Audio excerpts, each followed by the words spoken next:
¿Consideras que entonces el PAN frente a las juventudes ha sido cerrado? El PAN me parece que se ha ido quedando atrás. El Movimiento Ciudadano es el que ahorita está adoptando una agenda más fresca, más juvenil. Ha puesto sobre la mesa los temas ambientales, temas de movilidad. Son agendas que le empiezan a atraer más a las nuevas generaciones. Venimos de años y décadas donde los gobiernos le han dado prioridad al uso del automóvil sobre otras formas de movilidad. Si el gobierno ofrece una ciudad atractiva para el vehículo y poco atractiva para el transporte y las ciclovías, la gente va, aunque no tenga el dinero, en muchos casos va a hacer el esfuerzo para comprarse un coche, endeudarse con un coche, que actualmente en Puebla alrededor del 25% se mueve en vehículo automotor, a lo mejor como un 5% en motocicleta, el 55%, por ahí la cifra 50% en transporte público. No podemos votar así, únicamente por el color.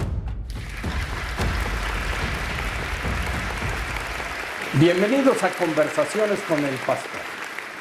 Y hoy me da mucho gusto entrevistar a un joven, Antonio Leal.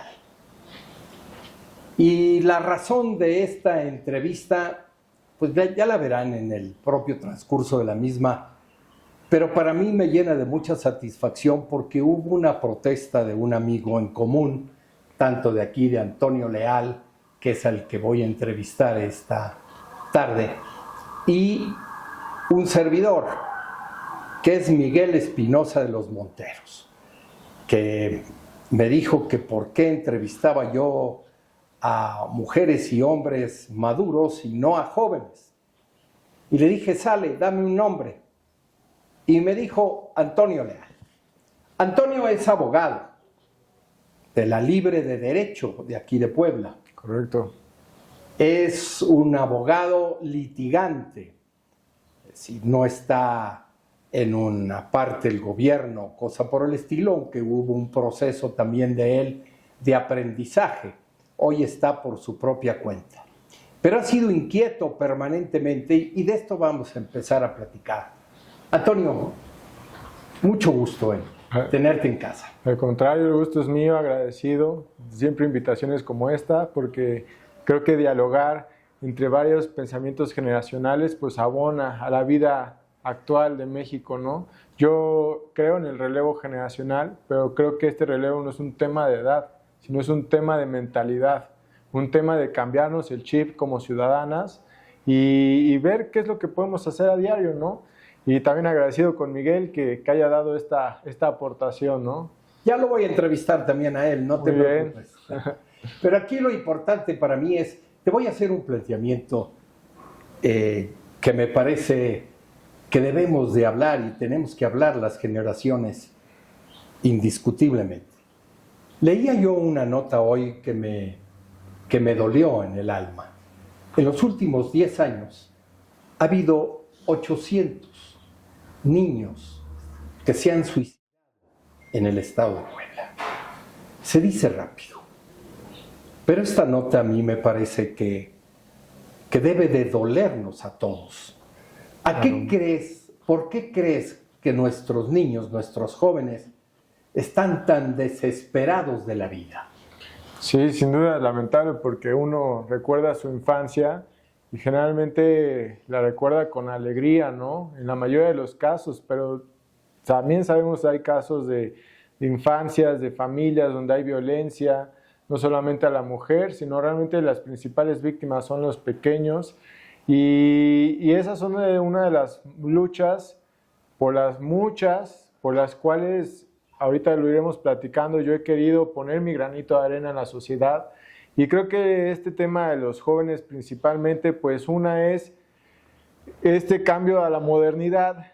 Ha supuesto que tanto el varón como la mujer a veces tengan que incluso tener 2 trabajos al día, uno, para sacar adelante a su familia, y hay a veces poca atención a los menores. También obviamente mucho de lo que se ve en redes sociales, en internet, que a veces yo creo que no es filtrado, controlado, con una educación que acompañe toda esa. Si a los adultos nos atiborran de tanta información diaria, imaginemos lo que eso puede significar para un menor de edad. Y por supuesto luego el tema de las escuelas, De hecho, yo recuerdo en mi infancia, sobre todo en secundaria, incluso temas de bullying, ¿no? De verlo, de vivirlo.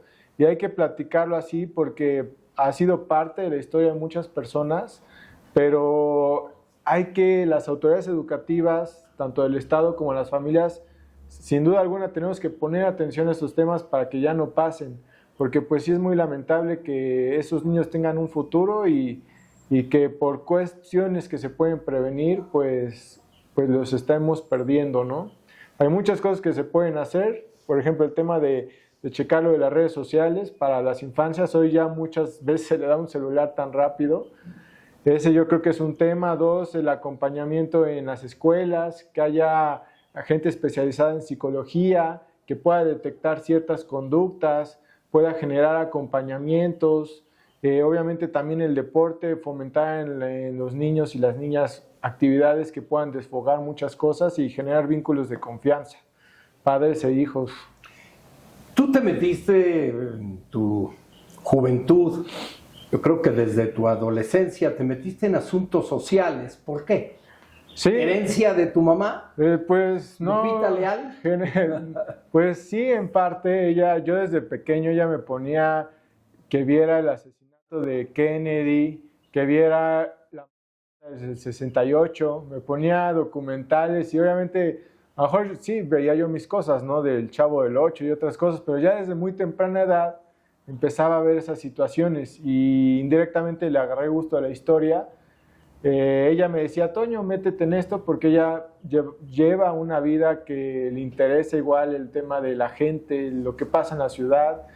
Y yo en un principio, como cualquier joven, le decía, no, mamá, yo estoy bien con lo mío, ¿no? Con mis amigos, mi fútbol, pero el ver, realmente lo que me motivó fue el darme cuenta de lo que pasó en el 68, darme cuenta de lo que pasó, por ejemplo, en el Fobaproa, darme cuenta de movimientos sociales, campesinos, obreros que se levantaban, de un gobierno dictatorial como el PRI fue el siglo pasado, de cómo había muchos movimientos, muchos derechos en el mundo y en el México que reclamaban justicia, reclamaban avance, evolución. Hoy últimamente el cambio climático. A lo mejor hace un siglo no se peleaba por ciclovías, banquetas y árboles o el movimiento animalista, y hoy ya se pelea por ello y es algo en lo que también me he involucrado. Y todo eso fue como un llamado a la acción natural que me dijo, tengo que entrarle y sobre todo de una manera muy plural. Yo siempre he querido ser mucho así. Por ejemplo, a mí me llama mucho la atención temas tan controvertidos en la sociedad como el tema de los matrimonios igualitarios, el tema del aborto, el tema que a veces pudiera parecer imaginémonos hace unos siglos en Estados Unidos, cómo raza blanca contra raza negra pues tenían conflictos, ¿no? Y yo siempre he pensado que más allá de las diferencias que podamos tener, como generaciones y como sociedad podemos encontrar puntos de coincidencia y ver que todos somos humanos y podemos avanzar agendas que beneficien en lo colectivo. Entonces eso fue lo que me hizo entrar. De tu experiencia de lo prepolítico, porque ahorita vamos a entrar a lo político, ¿en qué organizaciones estuviste y qué hiciste para hacerlas crecer? Claro, pues sinceramente en un inicio estuve en una asociación que me acuerdo que se llamaba Juventud Viva, que ahí yo iba en la prepa y la idea era, lo hicimos en vinculación con OPAEP, nos prestaba la instalación y tratábamos de hacer que se inscribieran jóvenes de nuestras edades y era un diplomado que impulsamos en emprendimiento social,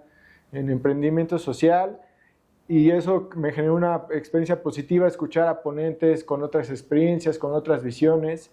Y también estuve en un rato en el grupo de los juveniles, de estudiantiles de Acción Juvenil, que está afiliado o relacionado con Acción Nacional.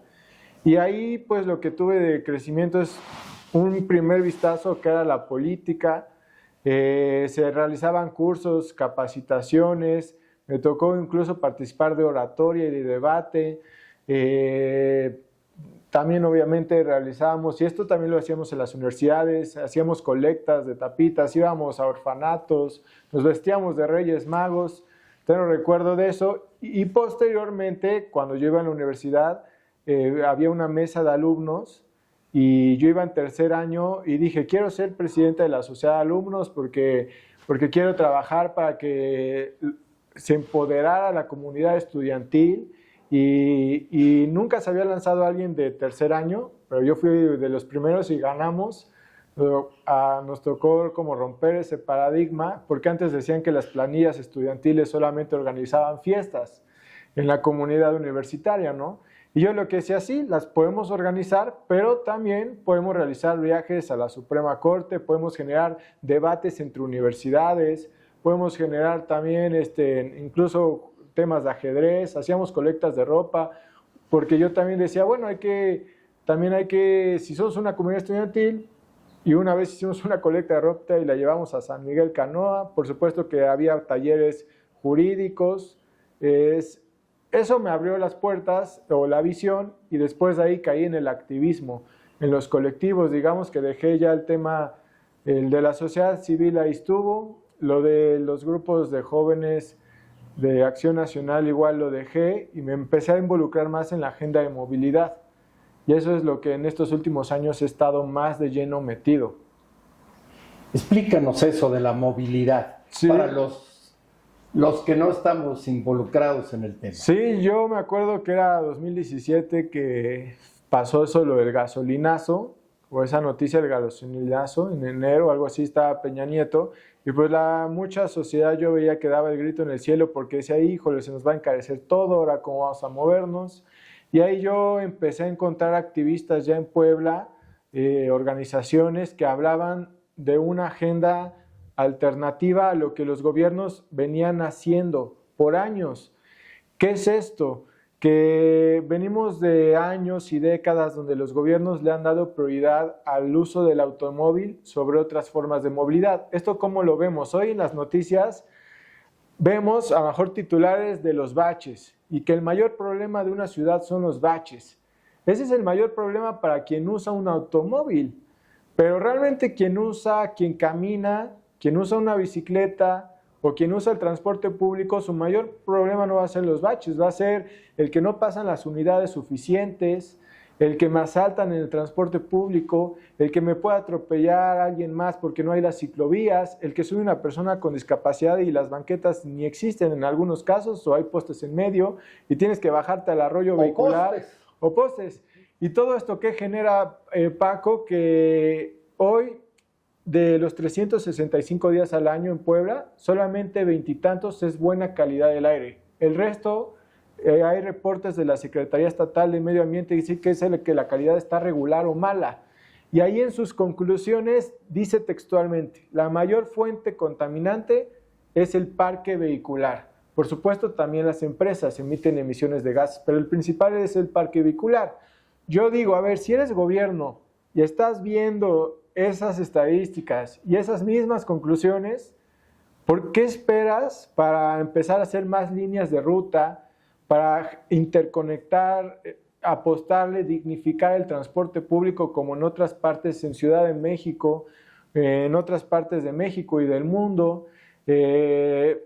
Ciclovías, Madrid tiene arriba de 300 kilómetros de ciclovías, Barcelona, Países Bajos, llegan hasta miles de kilómetros, León, Guanajuato, Querétaro, León y Ciudad de México tienen 300 kilómetros, Puebla tiene apenas 50 kilómetros. Entonces, vas viendo esas diferencias y cuál es el tema. Por ejemplo, ahorita hace un año tuvimos lo de la Vía Tliscayot, que pasó, de hecho hace un año yo participé en una manifestación en la Vía Tliscayot, porque el gobierno quería quitar, y lo ha quitado, que son los cruces peatonales a nivel de calle, para privilegiar el uso del automóvil. Ellos, ¿qué dijeron en la Tliscayot? Oye, es que hay mucho tráfico. ¿Y ellos cómo lo quieren solucionar? Con la fórmula ya vieja, la antigua, de vamos a crear puentes, vamos a crear distribuidores. Pero eso que genera únicamente más tráfico, porque tú fomentas el que el ciudadano diga, pues la opción atractiva es moverme en coche. Es como una empresa. Imaginémonos que Coca-Cola solamente nos vende Coca. Los consumidores vamos a comprar Coca, no tenemos para comprar otro. Pero si Coca-Cola vende Coca, Fanta, Sprite, el consumidor va a decir, agua. o agua, va a decir, pues me conviene esta o me gusta esta, ¿no? Pasa lo mismo en una ciudad. Si el gobierno ofrece una ciudad atractiva para el vehículo y poco atractiva para el transporte y las ciclovías, la gente va, aunque no tenga el dinero, en muchos casos va a hacer el esfuerzo para comprarse un coche, endeudarse con un coche, ¿no? En muchos de los casos, y para moverse de esa manera. Y en otras partes del mundo, ¿qué han hecho?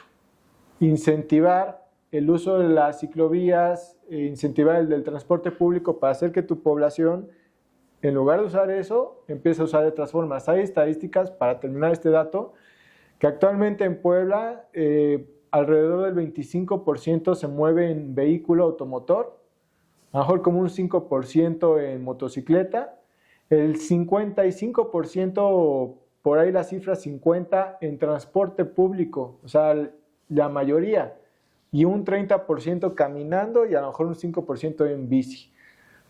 Pero también los datos ahí nos dicen que la mayoría se mueve caminando, en transporte o en ciclovía. Y a pesar de eso, la mayoría del presupuesto público se va en, por ejemplo, Miguel Barbosa, la recta Cholula, que estamos cerca de por aquí, la relaminó únicamente para los vehículos, los camellones centrales. Las laterales las dejó intactas con banquetas sin ciclovías. Sergio Salomón recién inauguró, el anterior gobernador, forjadores, y lo relaminó únicamente para los vehículos. Las banquetas no hay, y ciclovía, que la pudo haber creado, no existe, porque en un tramo de forjadores, más de Plaza San Diego, hay una ciclovía que se gestó en los gobiernos estatales pasados y que había que darle continuidad.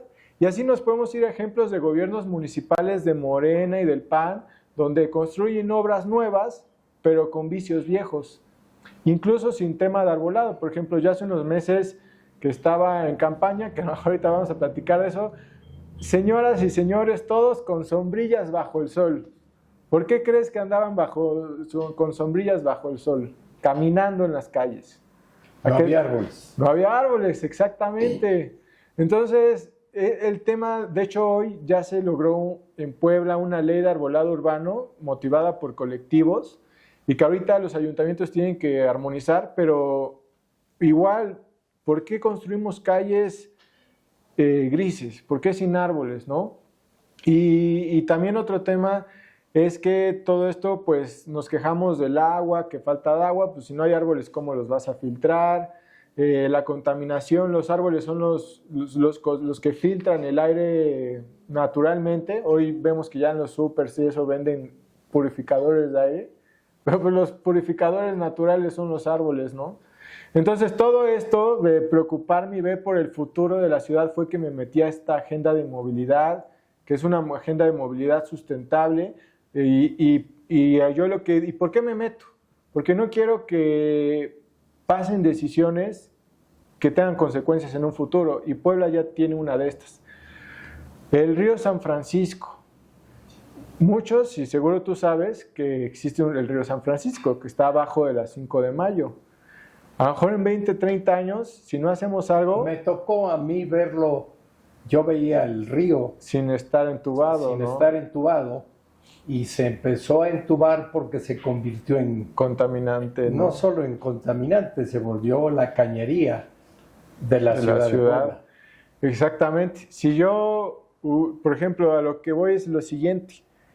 Hoy, si un río lo contaminamos, hemos crecido en una conciencia colectiva de qué hacemos con un río contaminado. Hoy se pelea por el Atoyac, de no, pues vamos a limpiarlo, vamos a checar que ya no haya descargas ilegales, pero la solución ya no, hoy la solución ya no es tanto vamos a entubar el Atoyac, ¿no? Sino es cómo rescatar esos ríos. El río San Francisco, si estaba contaminado en ese entonces, la mejor solución hubiera sido empezar a regular a las industrias, a las empresas, para que las descargas las hicieran conforme a normas que hoy ya existen, hicieran una limpieza, un saneamiento de sus descargas, hubieras podido generar conductos alternos al río San Francisco, ¿no? Pero los gobernantes de ese turno dijeron, vamos a expropiar 180 y tantos inmuebles, porque expropiaron, gastaron un montón de millones de recursos en expropiar y vamos a entubar el río y como ya está entubado, problema que no se ve, pues problema solucionado, ¿no? ¿Y eso qué nos está causando hoy? Bueno, inundaciones es lo de menos, ¿no? Pero tenemos un afluente que cruza precisamente la ciudad de Puebla, pues contaminado, y todo eso genera pues también que no haya un ciclo hídrico sano en nuestra ciudad. Y yo no quiero que hoy en 2025, 26, 27 se tomen decisiones que en lugar de progresar para un medio ambiente sano, para un futuro sostenible, haya decisiones que nos vayan entorpeciendo ese futuro. De esto que me estás hablando, ¿por qué entonces no haberse ido al Partido Verde Ecologista? Pues, por ejemplo, te digo que como joven... Porque abandonaste literalmente el PAN, estabas haciendo alguna talacha con el PAN y dejaste el PAN. ¿Por qué lo dejas? Así es, porque yo creo, hay varias razones, ¿no? Una es de que tenemos que ser una ciudadanía con ojos abiertos, darnos cuenta de qué es lo que está pasando realmente, no dejarnos ir por lo que el dirigente del PAN, de Morena, del Verde o de MC o del partido que sea nos dicen. Tenemos que contrastar todo, ¿no? Y obviamente del Verde, pues sí, es el partido ecologista, pero obviamente muchas conductas, o sea, para empezar en el 2000 yo recuerdo que estaba con el PAN, luego cambió con el PRD y luego con el PRI, y yo he visto que el Verde se comporta como aliado del gobierno en el poder. El cabuz. Como el cabuz, sí. Yo me he forjado o yo he ido viendo que a mí me gusta que por ejemplo, los congresos funcionen realmente como un contrapeso al poder, no como un comparsa al poder. Y si yo veo que el Partido Verde, como muchos partidos, funcionan como comparsa al poder, obviamente no iba a estar a gusto de irme al Verde. El PAN ha sido el partido de oposición que le ha dado mucho a la vida de México en el siglo pasado. También ha tenido errores, ¿no? Pero realmente hay dos razones por las que yo opté Movimiento Ciudadano y no el PAN en esta elección y por la cual fui dejando al PAN. Una tiene que ver con mi mentalidad. Mi mentalidad es un poco más plural, más abierta, yo siento que es más equilibrada y de centro. En el PAN de repente yo tenía amigos, que sigo teniendo amigos, pero que a veces tienen una mentalidad muy cerrada de, no, es que así tienen que ser las cosas, y yo le digo, bueno, pero hay que escuchar a las víctimas, hay que escuchar el otro lado de la moneda, hay que plantear alternativas, ¿no? Y como que yo era un poco más plural o liberal, no sé por así decirlo. ¿Consideras que entonces el PAN frente a las juventudes ha sido cerrado? El PAN me parece que se ha ido quedando atrás. Y en cuanto a las juventudes, totalmente. De hecho, por ejemplo, creo que Movimiento Ciudadano es el que ahorita está adoptando una agenda más fresca, más juvenil. ¿Por qué?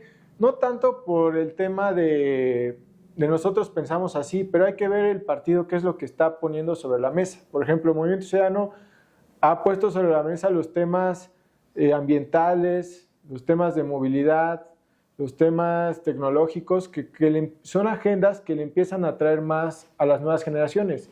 El PAN se ha quedado con una agenda de vamos a ver por la familia, vamos a ver por la libertad, por la vida, pero yo, ¿qué es lo que pienso? Yo digo, a ver, Toño, ver por la vida me parece excelente, tenemos que ver por la vida, ¿no? Por la libertad también, por la familia también, pero pareciera que ese tipo de luchas de alguna otra manera ya las hemos ido conquistando. Si bien hay pendientes, pero hoy la gente está más preocupada. O sea, hace un siglo sí me quedaba claro que no había mucha libertad. Porfirio Díaz, ¿no? Por eso la revolución. Los núcleos familiares, pues había falta muchos temas. Pero hoy, inseguridad, cambio climático, nuevas generaciones que pues crecen con otras ideologías y que tenemos que saber cómo abordarlas de manera responsable, ¿no?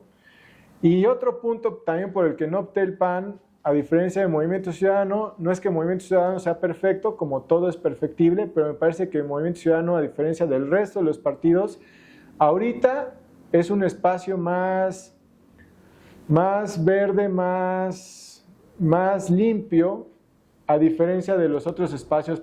¿Por qué?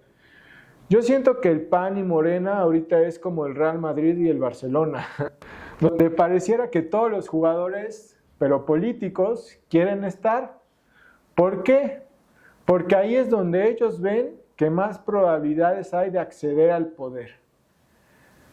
¿Y eso qué conlleva? En el término negativo conlleva que haya muchos grupos de poder, de intereses económicos, ajenos al interés social, ajenos al bien común, ajenos al interés de la gente, que nada más buscan querer candidaturas o cargos, sí, para tratar de hacer bien las cosas, pero porque ellos quieren estar. Entonces, un joven como yo, mujer, hombre, que desee poner nuevas ideas hoy en día en los cabildos, en el Congreso, en los gobiernos, es muy difícil llevarlo a cabo en Morena y en el PAN, porque primero van unos, y en Movimiento Ciudadano pues se han abierto las puertas para que nuevas generaciones puedan participar. Si yo hubiera tocado la mano en el PAN y decir, oigan, quiero ser candidato a diputado porque vengo trabajando en los colectivos, hay que hacer esto de los árboles, de las ciclovías, de las personas con discapacidad, hay que abordar nuevas agendas. El PAN, para empezar, hay que ver sus procesos de Morena y del PAN. Simulados, encuestas simuladas, ya no hay democracia interna en el PAN como antes la había, elecciones, eso se ha dejado. En Morena, pues igual todo está simulado. Entonces, de alguna manera, pues, y si participé en Movimiento Ciudadano, no es un cheque en blanco, es en lo que yo pueda, obviamente voy a participar y exigir que las cosas se hagan bien. Entonces, como que soy, así como Aristóteles decía que todos somos animales políticos, soy como un perfil, como que me considero como más de la ciudadanía, de que los partidos y el gobierno funcionen en relación al interés ciudadano. Entonces, a veces yo no le puedo caer muy bien a algunos, o a Jorge en algunos puntos, o en algún momento puede que no le caiga bien el sistema, ¿me explico? Pero creo que, porque también muchos adultos, cuando les venía platicando esto, me decían, es que te va a comer el sistema, no puedes, o la clásica en México, de que no tranza, no avanza, ¿no? Y yo digo, pero es que tenemos que ser esas nuevas generaciones que rompa ese paradigma de que el que tranza no avanza, ¿no? O sea, cambiarlo a la inversa, ¿no? En lugar de avanzar. Y creo que es posible, pero con mucha congruencia, con mucha convicción y obviamente en los hechos demostrarlo.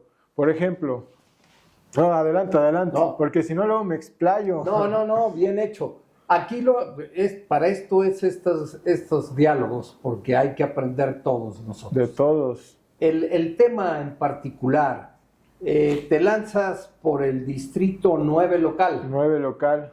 Por parte de MC. Sí. ¿Cómo te fue? Pues, ¿qué sentiste de la ciudadanía? ¿Qué te decían? Pues fue algo que disfruté muy contento porque la gente me abría la puerta y obviamente me decía, qué bueno que vengan jóvenes. Me decías, tú eres el candidato, pues generalmente vienen con guardaespaldas, con camionetones o con mucha gente detrás de él. O yo le decía, no, pues sí, soy yo, porque... Y me dijo, qué bueno, hacen falta caras nuevas, ideas nuevas. Eso me llenaba muchísimo. Y obviamente ya en la votación, ¿qué es lo que yo veo? Que todavía hay un sistema que todavía le pesa a las nuevas generaciones. Porque si la gente me decía eso, de verdad, Paco, te puedo decir que fui el candidato que más recorrió el distrito, todas las juntas auxiliares de Cuautlancingo, de Puebla Capital. De la mañana a noche hubo muchísima gente que tuve la oportunidad de saludar, muy agradecida con ellos. Pero yo digo, a ver, si ellos me están diciendo eso, ¿tú qué te esperas como resultado? Dices, no, pues vas a ganar porque del otro lado... por ti. Sí, y sí votaron. Tuvimos un crecimiento histórico en el distrito. En el distrito antes 2,000 votos aproximadamente generaba los candidatos de MC en ese distrito. Logramos llegar casi a 10,000, que fue como un 10%, 9% de la votación. Pero pues a veces tú ves el otro lado y, por ejemplo, el otro lado, o sea, yo lo dije en campaña, bueno, aquí se trata de contrastar, o sea, pues eso es la política, ¿no? Pero en la coalición del PAN y del PRI, por ejemplo, otras cosas, yo cuando estaba en el PAN, pues decía, no, pues es que el PRI hizo esto y el otro, y luego se terminan aliando con el PRI, el PAN, pero realmente mandaron a una persona que... ¿Consideras que es un error del PRI y del PAN ir juntos?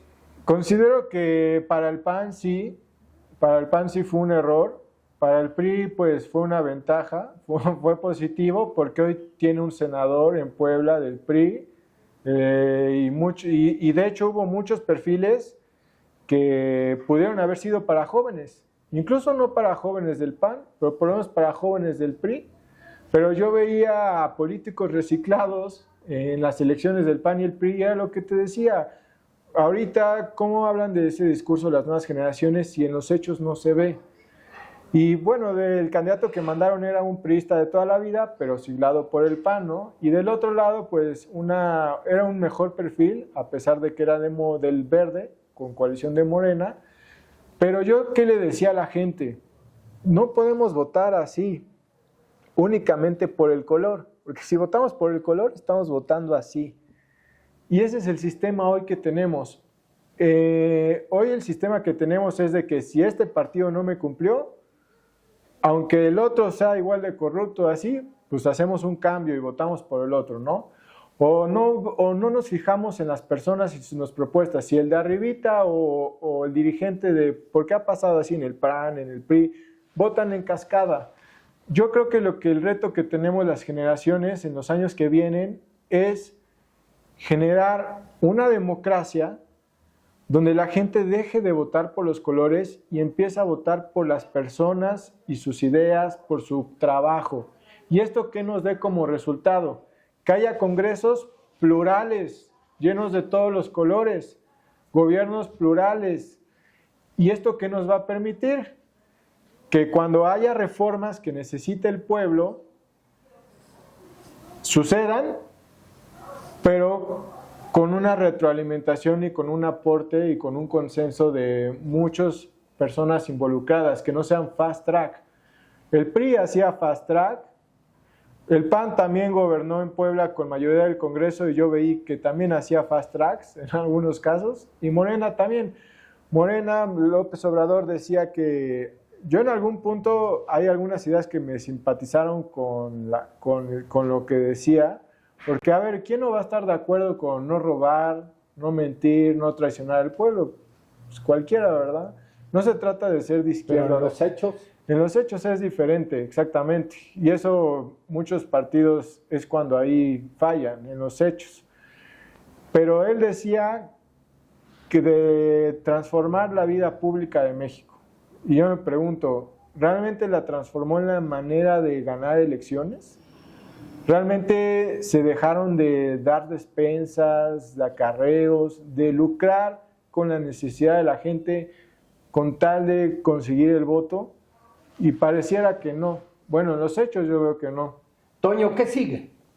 Pues lo que sigue es que ahorita... para ti, ¿qué sigue para ti? Totalmente, estoy ahorita totalmente comprometido y enfocado en empoderar a la ciudadanía de Puebla, a través de un sistema, a través de un colectivo, a través de un proyecto que voy a estar sacando en estas semanas y en estos meses. ¿No nos puedes adelantar? Sí, pues mira, en estos años yo de mi persona ya he venido haciendo activismo, pero las personas algún día nos vamos a morir.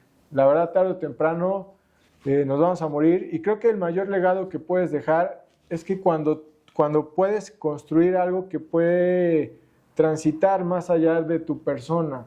Y lo que planteo es de que con muchos amigos he venido coincidiendo estos años y poder generar darle vida a una superpersona, a una organización, a un sistema que pueda empoderar a la ciudadanía en cuanto a sus peticiones, que pueda hacerle ojo a lo que hace el Congreso, ojo a lo que hacen los partidos, ojo a lo que hace el gobierno, ojo a las convocatorias. Por ejemplo, hace unos meses salió una convocatoria para renovar la Comisión de Derechos Humanos de Puebla y muy pocos se enteraron o de alguna otra manera hace falta la participación ciudadana, ¿no? Entonces, en eso voy a estar enfocado, en empoderar la participación ciudadana. ¿Para qué? ¿Cuál es mi objetivo? Que en el 2027 y 2030, gane quien gane, haya una póliza de seguro ciudadano que esté ahí al pendiente de lo que no están cumpliendo o haciendo quienes ganen. Que haya una memoria ciudadana que esté ahí tomando nota de esto dijiste y esto no cumpliste.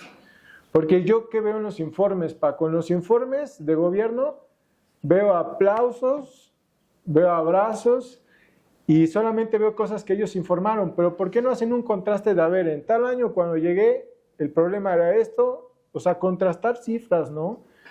Entonces, creo que esa es mi prioridad en este 2025. Te deseo la mejor de la suerte. Si a ustedes, acuérdense que nos pueden seguir en las redes y además, bienvenidos a Conversaciones con el Pastor.